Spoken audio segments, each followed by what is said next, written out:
Mujahiduddin Bahruz, penguasa Baghdad pada waktu itu, menyuruh Najmuddin Ayyub dan juga Asaduddin Syirkuh untuk segera meninggalkan Tikrit menuju Mosul. Bukan tanpa alasan suruhan tersebut kepada Ayyub dan juga Syirkuh pada waktu itu. Karena Syirkuh telah melakukan pembunuhan terhadap salah seorang penjaga benteng. Gitu. Dan tentunya Bahruz ini khawatir kalau penjaga benteng yang lainnya menuntut balas atas kematian salah satu anggota mereka. Maka karena dalam posisi dilematis seperti itu, disuruhlah mereka berdua untuk meninggalkan Tikrit saja untuk menjaga keamanan mereka, ya, dan disuruh untuk pergi ke Mosul seperti itu. Sebenarnya Syirkuh ini bukan tanpa alasan melakukan pembunuhan terhadap penjaga benteng tersebut, ya. Karena si penjaga benteng tersebut melakukan pelecehan terhadap salah seorang wanita muslimah, dan itu membuat Syirkuh itu tidak terima dengan hal tersebut, maka dilakukanlah pembunuhan terhadap salah seorang penjaga benteng tersebut. Betapa dimuliakannya seorang wanita dalam Islam. Syirkuh itu kemudian benar-benar tidak mau membiarkan penjaga benteng tersebut itu hidup dalam keadaan tenang, karena telah melecehkan salah seorang muslimah. Nah kemudian Bahruz mengetahui alasan daripada Syirkuh melakukan hal tersebut, dan Bahruz pun tetap, penguasa Baghdad, mengalami sisi dilematis dalam hal ini. Oleh karenanya ia menyuruh Syirkuh untuk pergi saja. Sudah, karena saya dalam kondisi dilema, apa yang harus saya lakukan? Lebih baik kalian untuk senantiasa menyelamatkan diri, pergi dari Tikrit ke Mosul, seperti itu. Maka pergilah mereka berdua, Ayyub dan juga Asaduddin Syirkuh ini, dan membawa keluarganya. Di tengah perjalanan, qadarullah ma syafa'al, gitu ya. Anak daripada Najmuddin Ayyub lahir. Anaknya lahir.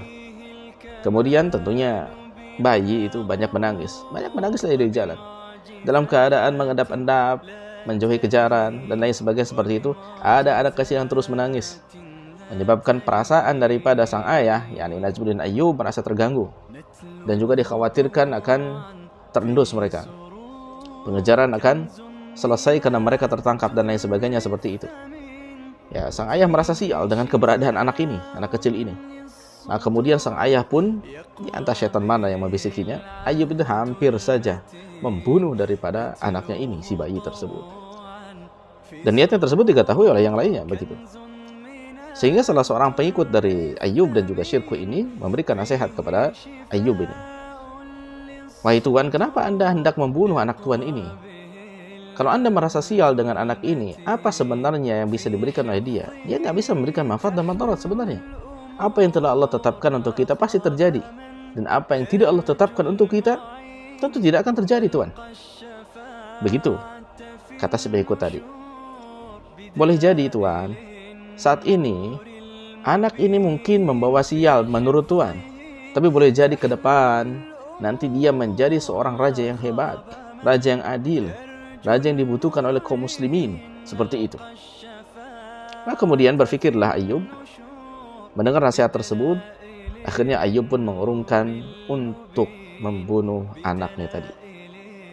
Tahukah teman-teman sekalian, rahimani wa rahimakumullah, siapakah anak bayi tadi yang hendak dibunuh Ayyub tersebut? Namanya adalah Salahuddin. Salahuddin yang kemudian terkenal di kita dengan Salahuddin Al-Ayyubi. Teman-teman sekalian rahimani wa rahimakumullah, dan kita tahu siapa beliau. Beliau adalah pembebas Yerusalem. Beliau pembebas Palestina. Beliau yang memenangkan di banyak perang salib. Beliau pemimpin yang luar biasa dari kaum muslimin, Salahuddin Al-Ayyubi. Dan teman-teman sekalian rahimani wa rahimakumullah, apa pelajaran yang bisa kita ambil dari sini? Mungkin kita atau sebagian kita merasakan kesialan akan sesuatu, atau mungkin ekspektasi kita, apa yang kita harapkan dari anak kita dan lain sebagainya begitu besar sekali pada anak kita, tapi kemudian anak kita saat ini masih dalam keadaan menurut kita masih belum maksimal ini, anak kita ini masih kurang, anak dan lain sebagainya. Atau bahkan sebagian kita merasa sial dengan keberadaan salah seorang anak dan lain sebagainya.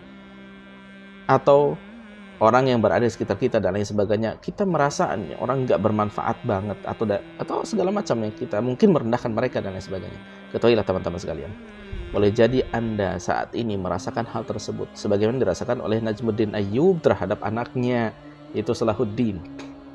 Tapi apa yang terjadi, ikhwan? Ternyata Allah SWT balik takdirnya. Salahuddin menjadi orang hebat di masa mendatang. Pelajaran dari kita, boleh jadi apa yang atau siapa yang kita sialkan, siapa yang kita sesalkan, ke depan akan menjadi orang hebat.